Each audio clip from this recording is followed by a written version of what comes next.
तो ये है आम लोगों की car Maruti Suzuki Celerio, top 10 में सेलिंग में बहुत टाइम से है और अब ये नए अवतार में आ गई है। ऑल न्यू सेलेरियो इसे बोल रहे हैं। 1 लीटर पेट्रोल इंजन के साथ आती है।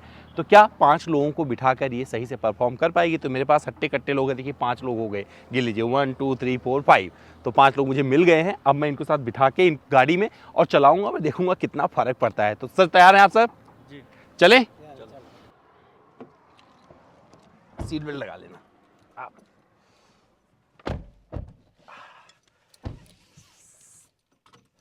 तो पिकअप तो अच्छा मिल गया है मुझे और ये 5 लोग कितने कंफर्टेबल हैं उनसे इनका हाल भी पूछ लेते हैं। आपका नाम क्या है भाई साहब? असम खान। तो असम खान भाई, आप इस गाड़ी में कितने कंफर्टेबल हो आगे बैठ के? आराम से बैठे हैं। कोई दिक्कत? कोई दिक्कत नहीं। आपको लगता है कि ये कंफर्टेबल रहेगी लॉन्ग ड्राइव पे जब होंगे तो? बिल्कुल बिल्कुल कंफर्टेबल रहेगी। सर आप कितने कंफर्टेबल? आपका नाम क्या है? रूप सिंह। रूप सिंह भाई, आपको क्या अच्छा लग रहा है गाड़ी में और कितने कंफर्टेबल है पीछे बैठकर? काफी कंफर्टेबल है, अच्छी गाड़ी है। भाई आपको काफी दिक्कत हो रही है कुछ बैठने में कोई पीछे? दिक्कत नहीं हो रही। आपका नाम क्या है सर? राम मगन। तो राम मगन जी, आप ट्रक चलाते हैं, कहाँ जा रहे थे अभी? जा रहे थे गांधी धाम। तो गांधी धाम से पहले अमित द्विवेदी का धाम मिल गया, तो आप मिल गए। तो अभी आप बीच में बैठे, कितने कंफर्टेबल है इस सेलेरियो में? ठीक है एकदम, कोई दिक्कत नहीं है। सर आपका नाम क्या है? जितेंद्र सर। तो जितेंद्र जी हैं। जितेंद्र जी कितने कंफर्टेबल उनसे पूछ लेते हैं। आप कितने कंफर्टेबल हो? क्या अच्छा लग रहा है इसमें? सब कुछ बढ़िया लग रहा है। तो देखिए, ये वो लोग हैं जो कुछ और नहीं बोलेंगे, बोलेंगे सिर्फ अमित द्विवेदी। इनको तो कंफर्टेबल लग रहा है, लेकिन मैं जो जानना चाह रहा हूँ, जो टेस्ट करना चाह रहा हूँ, कुछ और है।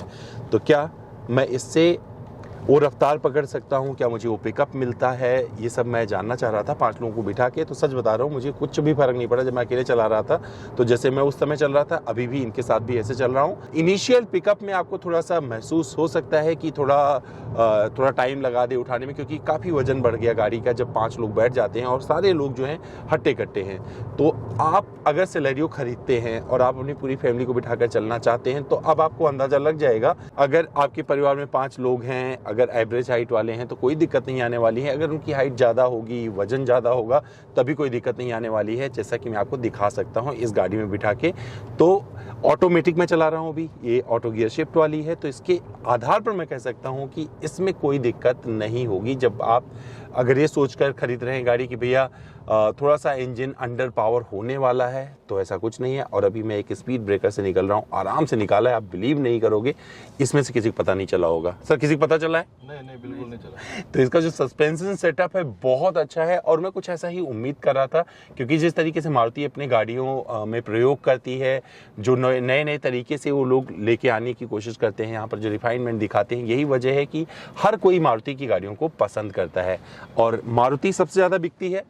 और अभी इतना कुछ होने के बावजूद ये बहुत टाइम बाद में इनका कोई ड्राइव हुआ है, कोई नई गाड़ी लेकर आए हैं। इसके पहले आपका स्विफ्ट का रिव्यू आपने देखा था, मेरा जो स्विफ्ट का थोड़ा सा एक माइल्ड अपडेट आया था, लेकिन ये ऑल न्यू सेलेरियो है। और इस ऑल न्यू सेलेरियो की खास बात ये है कि जो इसका इंजन है 1 लीटर का, काफ़ी पावरफुल है। और पावरफुल इसलिए मैं बोल रहा हूँ क्योंकि मैं इस गाड़ी के साथ में 5 लोगों को बिठाकर टेस्ट कर रहा हूँ। और यहाँ पर माइलेज जो मुझे अभी नज़र आ रहा है इसके बाद, क्योंकि मैं इनको बिठा के 8-10 किलोमीटर चला चुका हूँ, तो 18.8 किलोमीटर प्रति लीटर का माइलेज दिखा रही है। हो सकता है माइलेज पर कुछ असर पड़ जाए। जब आप अकेले चलाते हैं, गाड़ी में कोई नहीं होता है, तो पावर टू वेट रेशियो का जो साइंस होता है उसके लिहाज से आपको अंदाज़ा लग जाएगा और आप कैलकुलेट कर सकते हैं कि भैया ये गाड़ी किस तरह से परफॉर्म कर रही है। तो इनिशियल पिकअप मुझे अच्छा मिल रहा है, फर्स्ट सेकंड थर्ड यूं ही बड़ी प्रिसाइजली शिफ्ट कर देती है। ऑटोमेटिक की इसकी खासियत ये है कि पता नहीं चलने देता है जब ये शिफ्ट कर रहा होता है, तो ये भी अच्छा लगता है। और जब आम जनता इसको खरीदेगी, जो लोग खरीदते हैं पहली कार के तौर पर, तो उनको भी कुछ ज़्यादा महसूस नहीं होगा। महसूस किसे होगा? महसूस उन्हें होगा जो ऑटो इंथुजियास्ट ने बड़ी बड़ी गाड़ियां चलाते हैं और उनको समझ में आती है गाड़ियां, तो उनको लगेगा भैया अंडर पावर है, कहीं से दिक्कत हो रही है, कहीं पर ओवर स्टीयर हो रही है, अंडर स्टीयर हो रही है। पर मुझे सब नहीं बोलना है इस सेलेरियो के साथ में, क्योंकि ये नॉर्मल गाड़ी है जो आम लोगों के लिए बनाई गई है। और अगर आप इसे आराम से चलाएंगे तो कोई दिक्कत नहीं आने वाली है। एक सवाल का और जवाब देता चलूँ, बहुत सारे लोग बोलते हैं कि भैया मारुति लोगे तो आप यूं ही निकल जाओगे। तो उनके लिए जवाब ये है कि आप अगर गाड़ी कोई भी आराम से चलाओगे तो ज़िंदगी भर चलाते रहोगे। अगर आपने रैश ड्राइविंग किया, बहुत फास्ट चलाया, तो वैसे भी आपको मुश्किल हो जाएगी, ये तय है।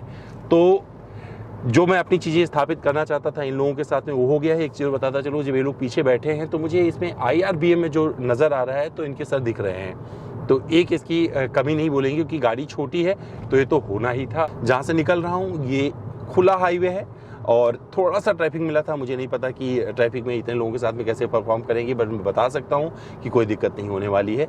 जो भी गाड़ी होती है उसमें आप बिठा लो लोगों को तो दिक्कत नहीं होती है, लेकिन कहीं ना कहीं जाके असर दिखाता है ये जब आप एक टॉप स्पीड पर, एक कंसिस्टेंट स्पीड पर चलने की कोशिश करते हैं, वहाँ तो आप निकल जाते हैं। लेकिन जब शिफ्ट कर रहा होता है और वहाँ पर आपको जल्दी से कुछ पावर चाहिए होता है ओवरटेकिंग के दौरान में, तो वहाँ पर थोड़ा थोड़ा आपको एहसास होगा कि इतने लोग बैठे हुए हैं, गाड़ी में बहुत ज़्यादा वजन है, वहाँ पर आपको ये फीलिंग आने वाली है। तो इस गाड़ी के साथ में एक चीज़ इसके फेवर में जाती है, जो 15 इंच के व्हील दिए गए हैं, क्योंकि मैं टॉप वेरिएंट चला रहा हूँ, ये काफ़ी मुझे अच्छे लग रहे हैं इसके साथ में। और बहुत अच्छे से मतलब चिपके हुए हैं, रोड से चिपके रहते हैं जब हम गाड़ी चला रहा हूँ। और इन लोगों के साथ में जब मोड़ रहा हूँ या मैं लेन शिफ्ट कर रहा हूँ तो वहाँ पर भी मुझे कोई दिक्कत नहीं हो रही है। तो ये वो बात थी जो मैं आपको बताना चाह रहा था, इन लोगों के साथ बिठाकर चलाकर, क्योंकि अगर आप गाड़ी को एक्सपीरियंस करना चाहते हैं, यूज़ करना चाहते हैं, उसकी व्यावहारिकता तलाशना चाहते हैं, तो मुझे लगता है ये वो लोग हैं जो सबसे अच्छे तरीके से बता सकते हैं, क्योंकि इन्होंने काफ़ी कुछ एक्सपीरियंस किया हुआ है। और ये जो मेरे पीछे बैठे हैं ये लोग तो लंबे रूट पर ट्रक वर्क चलाते हैं। तो सर, ऐसी गाड़ियाँ जब नज़र आती हैं आपको रास्ते में तो आप क्या करते हो? बहुत सारे ट्रक वाले बोल देते हैं कुछ भी। मेरा एक सीरीज है ट्रकर्स लाइफ, आज नहीं कर पा रहा हूँ, अगली बार करूँगा। तो क्या बोलते हो आप सर उनको? कई बार इरिटेट करते हैं लोग। क्या बोलेंगे सर, जब ओवरटेक होता है तो उनको देख के करना पड़ता है कि अबे किधर जाने वाले हैं, किधर है, कैसा है, ये सब समझना पड़ता है। इसके लिए सोचा तो इनको देख के ना मेरा ट्रकर्स लाइफ का जो मेरा सीरीज है ना वो मेरे जहन में जिंदा हो गया, क्योंकि कई दिनों से शूट नहीं कर पाया हूँ, बट वो बहुत जल्द आप वो सीरीज़ देखेंगे मेरा, क्योंकि वो वीडियो ऐसा है जो मेरे दिल के काफ़ी करीब है। वहाँ पर मैं दिखाता हूँ इन लोगों की ज़िंदगी की, किस तरीके से ये लोग अपनी ज़िंदगी जीते हैं अपने ट्रक के साथ में। तो दोस्तों, उम्मीद करता हूँ मेरा ये वीडियो आपको अच्छा लगा होगा और अब पता चल गया होगा कि इस सेलेरियो की कैपेबिलिटी कितनी है और क्या ये 5 लोगों के साथ चल सकती है, क्या ये तेज़ी से भाग सकती है। तो 110 तक मैंने टेस्ट किया है 5 लोगों के साथ में, लेकिन इसके ऊपर नहीं गया हूँ। तो ये मेरी वो बात थी जो आप तक पहुंच गई होगी। उम्मीद करता हूँ ये वीडियो आपको पसंद आया होगा। कुछ रह गया, कुछ और जानना जुड़ना चाहते हैं, सवाल करना चाहते हैं, तो मेरे इंस्टाग्राम पर चलाएं। मेरा इंस्टा हैंडल है @द्विवेदी। सवाल करें, सारे जवाब ले जाएं।